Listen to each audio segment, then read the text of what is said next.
नमस्कार, सोमेश्वर रिपोर्टरमध्ये आपले स्वागत.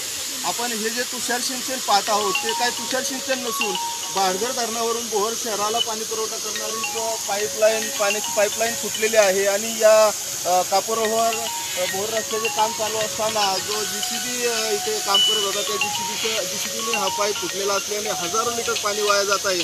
पाणी करण्याची वेळ आली असतानाही एवढं पाणी वायाला जात आहे.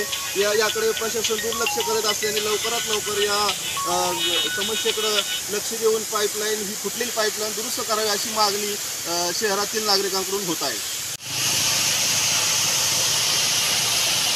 आपण ते ह्याच्यात टाकी मग एक काम करणं आधी कुठलं तरी पोरगं घे कुठवर आलाय टाकी घेऊन आलोच लगेच नाश्ता करू.